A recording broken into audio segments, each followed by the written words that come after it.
ఈ మధ్యకాలం సినిమాలు చూస్తుంటే ఎక్కువ మంది కమీడియన్స్ అందరూ కూడా జబర్దస్త్ నుంచి వచ్చిన వాళ్ళే.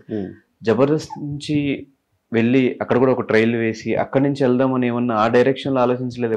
లేదు, నాకు స్టేజ్ షోస్ అంటే భయం బ్రో. నాకు స్టేజ్ షోస్ అంటే నాకు చాలా భయం. అందుకనే స్టార్టింగ్ డేస్ లో కూడా నాకు ఆఫర్స్ వచ్చాయి. ఎందుకంటే కామెడీ చేస్తే కామెడియన్కి అక్కడ స్కోప్ ఎక్కువ ఉంటుంది కదా. చాలా మంది దగ్గర నుంచి నాకు జబర్దస్త్, శ్రీదేవి కంపెనీ ఆఫర్స్ వచ్చాయి. కాకపోతే నేను వెళ్ళడానికి భయపడ్డాను. అంటే ఇప్పుడు యూట్యూబ్ ఉన్నది, జనాల దగ్గర ఉంటున్నాను, ఒరిజినల్ కంటెంట్ చేస్తున్నాను. ఎందుకంటే అక్కడ ఉన్న యాక్టింగ్ వేరు, ఇక్కడ ఉన్న యాక్టింగ్ వేరు.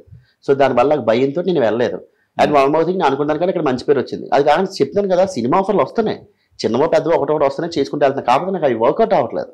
అందువల్ల నేను ఇంకా యాజ్ ఎ యూట్యూబర్గా ఇంకెలా ఉన్నాను. నేను నమ్ముతావు ఏదో ఒక రోజు మనకి ఒక టైం వస్తుంది, ఆ టైం వరకు వెయిట్ చేయాలి అని? 200%, 1000% నేను నమ్ముతా. నేను పెట్టే ఎఫర్ట్స్ రైట్, నేను ఇచ్చే కంటెంట్ రైట్, జనాల యాక్సెప్టెన్సీ రైట్, టైం. ఆ టైం వచ్చింది అంటే ఎవడు ఆపలేడు, ఎంత దూరం దూసుకెళ్ళిపోతాడు. ఆ టైం వస్తుందని నాకు బాగా తెలుసు. వెయిట్ చేస్తా అంతే. ఏదైనా కూడా ఇది అయితే మాత్రం నేను వదలను. సమస్య లేదు ఈ ఫీల్డ్ అనేది. అందుకే నేను అంటున్నాను కదా, ప్లాట్ఫామ్ నేను మార్చొచ్చు కానీ నా కంటెంట్, నా కామెడీ జనాలకు ఎప్పుడు ఏదో విధంగా ఇస్తూనే ఉంటున్నాను. నేను 7 years ఆల్మోస్ట్ ఇండస్ట్రీకి వచ్చి 5 years. 5 years. 5 years. సో ఈ 5 years లో అనుకుని వచ్చింది ఏంటి, ఇప్పటిదాకా జరిగిన జర్నీ ఏంటి? నేను ఏమి అనుకున్నాను ఇండస్ట్రీకి. ఎందుకంటే బేసిక్ గా నాకు బ్యాక్గ్రౌండ్ లేదు బ్రో. డబ్బు ఫైనాన్షియల్ గా ఏం లేదు అసలు. నేను జీరో, నథింగ్. బేసిక్గా నేను సాఫ్ట్వేర్ జాబ్ చేసుకుని వైజాగ్లో 2017 బీటెక్ పాస్ అవుట్ అయ్యాను. తర్వాత 1 year జాబ్ వచ్చింది, జాబ్ చేసుకుంటున్నాను 2018 వరకు. కట్ చేసి వస్తే నాకు అప్పుడే నేను వైజాగ్లో షార్ట్ ఫిల్మ్ చేసాను. షార్ట్ ఫిల్మ్ చేసి ఆఫర్ వచ్చింది, వెంటనే ఇక్కడికి వచ్చాను. తర్వాత ఇంకా నా పర్సనల్ థింగ్స్ వల్ల ఏంటంటే పూర్తిగా హైదరాబాద్ వచ్చాను. హైదరాబాద్ వచ్చి అక్కడి నుంచి ఒక్కరి సర్వైవల్ అయితే అలా అవుతూ. సో నేను ఏమనుకున్నాను అంటే 70mm స్క్రీన్కి ఎవరికైనా వెళ్ళాలన్నది గోల్ కాదనట్లేదు, కానీ అది రావడానికి చాలా టైం పడుతుంది. అంటే టైం మనకున్న దేవుడు ఎప్పుడు రాస్తాడు అప్పుడే వస్తుంది. బట్ అలా కాకుండా జనాల్లో మనం ఉండాలి. సో ఏదో ప్లాట్ఫామ్ తీసుకోవాలి, ఉండాలి. అందుకని ఒకటి చేసుకుంటూ వచ్చింది. ఇప్పటికి కూడా నా లైఫ్ ప్రకారంగా, కెరీర్ ప్రకారంగా నేను హ్యాపీయే. చెప్తాను కదా, లేదంటే జిలేబీ మూవీ నాకు వచ్చింది అంటే ఎలా కారణం, అది యూట్యూబ్ వల్లే కదా. ఆ యూట్యూబ్ లేకపోతే నేను నథింగే కదా. అంటే at least I'm keeping some efforts. So దానివల్ల నేను బట్ టైం వస్తుంది, వెయిట్ చేస్తున్నాను అంతే. కానీ 2017-18 ఆ టైంలో అదొక డిప్రెషన్ పీరియడ్ అని చెప్పిందా నేను లైఫ్లో? 2017 అదే బేసిక్గా 2017లో మా మదర్ చనిపోయారు. సో అప్పుడు ఇంకా నేను హైదరాబాద్ వచ్చాను పూర్తిగా. ఇంకా అంటే నాకు అంతా మా మమ్మీ చెప్పింది, నాకు ఎవరు లేరు. మా డాడీ చిన్నప్పుడు చనిపోయారు, అంతా మా మమ్మీ ఇంకా నా ప్రాణం మాట. నువ్వు ఇంకా ఆవిడ గురించి చెప్పుకోవడం ఇంకా ఎమోషనల్ అవుతుంది తప్పించి ఇంకేముండదు అంతే. ఇంకా ఆ టాపిక్స్ వదిలే, పర్సనల్ టాపిక్స్ ఎందుకులే కానీ.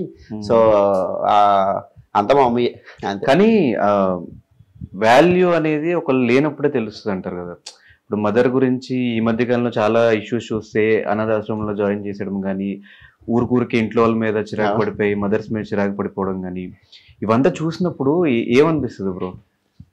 నాకు కూడా ఎమోషన్ వస్తుంది. ఏమనిపిస్తుంది బ్రో? మీకు అదే చెప్తున్నాను. ప్రెసెంట్ అందరికన్నా భయంకరమైన ఎమోషన్ ఒక అబ్బాయి కంట్లోంచి కన్నీరు వచ్చింది అంటే తల్లి ఎమోషన్ చాలా చాలా చాలా గొప్పది. అది ఆ ఎమోషన్ మనం తట్టుకోలేము అసలు. కంట్లోంచి కన్నీరు వచ్చిందంటే అది మామూలు విషయం కాదు. చిన్నప్పటి నుంచి నేను ఒక 3 ఆడవాళ్ళ మధ్య నేను పెరిగాను. నేను మగవాడు భయం తెలియదు, మగవాడు పెంపకం నాకు తెలియదు. మా డాడీ గారు చిన్నప్పుడు చనిపోయారు.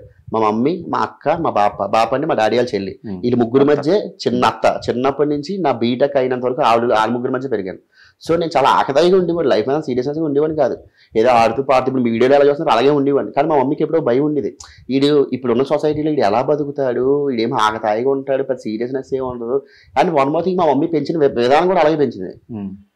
ఎందుకంటే సింపుల్ లాజిక్ బ్రో. ప్రెసెంట్ ఈ వాల్యూస్ ఇవన్నీ పక్కన పెడితే మా మమ్మీ 2-3 విషయాలు ఎప్పుడు చెప్తుండేది. లైఫ్లో నువ్వు ఏదో ఒకటి సాధించని ఎప్పుడు అనలేదు నాతో, ఎప్పుడు అనలేదు. ఒకటే అన్నది, ఎమోషన్స్, ప్రేమ, అభిమానం, ఆప్యాయత ఇవన్నీ జాగ్రత్తగా కాపాడుకో. ఎప్పుడైనా మంచి పేరు తెచ్చుకోపోయినా పర్లేదు, చెడ్డ పేరు ఎప్పుడు తెచ్చుకోక. నెంబర్ 3, ఒకదే చెయ్యి చాపక. నీ దగ్గర రూపాయి ఉందనుకో, రూపాయలో బతుకు. 10 రూపాయలు అంటే 10 రూపాయలు హ్యాపీగా బతుకు. కానీ ఏదైనా సరే ఎండ్ ఆఫ్ ది పాయింట్ హ్యాపీగా ఉండు. పీస్, హ్యాపీ అన్నది ఎప్పుడు పక్కన పెట్టుకో. హ్యాపీ అన్నదే ఎప్పుడు పెట్టుకో. మా మమ్మీ ఇప్పుడు అదే చెప్పి ఉండేవారు. ప్రెజెంట్ జనరేషన్ మొత్తం మారిపోయింది, మొత్తం మారిపోయింది. ఎందుకంటే ఆ మతం లేనికే తెలుస్తుంది ఆ వాల్యూ ఏంటి అర్థం. ఫ్రాంక్ చెప్పాలంటే అమ్మో, అంటే నా పర్సనల్ లైఫ్ గురించి నేను చెప్తాను కదా. ఇప్పుడు నా పర్సనల్ లైఫ్ నేను చెప్పుకొని దాని గురించి అయ్యో బబుల్ లైఫ్ ఎలా ఉందా అని అనుకోవడం, జనాలు ఎలా అనుకోవడం నాకు అసలు నచ్చదు. అందుకే నా పర్సనల్ లైఫ్ నేను అసలు చెప్పను నేను. బట్ తెలియదు కదా, నవ్వించే పర్సన్ వెనకాల ఎంత ఎమోషనల్ ఉందా అని చెప్పేసి సింపుల్ గా మాట అనేస్తారు కదా. కమెంట్స్ లో పెట్టినా ఏం పెట్టినా మన గురించి సింపుల్ గా మాట అనేస్తారు. వీళ్ళు ఇక్కడ దాకా రావడానికి ఎంత కష్టపడ్డారని చాలా మంది తెలియదు. ఇక్కడ ఎలా వచ్చారు, without any support, family support లేకుండా, ఎవరు లేకుండా ఎలా వచ్చాడు ఏంటి అనేది ఎంతో మంది నీ వల్ల ఒక 10 మంది మారినా కూడా మారినట్టే కదా, 10 మంది ఇన్స్పిరేషన్ గా తీసుకున్నట్టే కదా. నా పర్సనల్ లైఫ్ అయితే నేను చెప్పను, కానీ కొన్ని విషయాలు అయితే చెప్తాను బ్రో.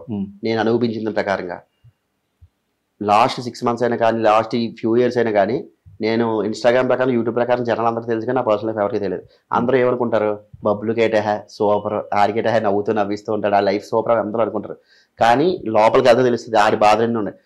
మీరు నమ్మితే నమ్మరు, రాత్రిపాట్లో 1 గంటకి నేను కూడా కూర్చొని నేను ఏడుస్తూ ఉంటే, కానీ ఒకటి అనిపిస్తుంటది, అరే ఈ నిమిషంలో కూడా నా వీడియోలు బయట జనాలు అందరూ చూసి నవ్వుతూ ఉంటారు, కట్ చేసి చూస్తే నేను ఇక్కడ ఏడుస్తూ ఉంటున్నాను.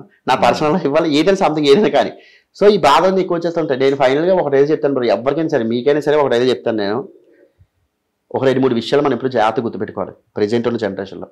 నెంబర్ 1, మనీ అన్నది చాలా చాలా ఇంపార్టెంట్, చాలా చాలా చాలా ఇంపార్టెంట్. ఫీలింగ్స్ అయినా, ఎమోషన్స్ అయినా, ప్రేమలు, అభిమానాలు, ఆప్యాయతలు ఇవన్నీ కూడా మనీ చుట్టూనే తిరుగుతున్నాయి. నెంబర్ 1 గుర్తుపెట్టుకోవాల్సింది. నిజంగా నీకు ప్రేమలు, అభిమానాలు ఉన్నాయి అంటే నీ తల్లిదండ్రులు ప్రేమించు. ఎందుకు తెలుసా, డబ్బున్నా లేకపోయినా కూడా వాళ్ళు నువ్వు ఎలా ఉన్నా వాళ్ళు నేను బాగా చూసుకుంటారు. నువ్వు డబ్బుకి సంపాదించావనుకో, నాన్న డబ్బు వేస్ట్ చేయక మంచిగా ఏదో దాని ప్రాపర్టీ కొనుక్కు అని అంటారు. డబ్బు లేదనుకో, పర్లేదురా ఉన్నావు కదా ఏదో సంపాదిస్తే కానీలే అని అంటారు. అంతేగాని నేను పట్టుకొని ఇదేంటి కావాలి చేసి అదేం చేసుకుని అనరు.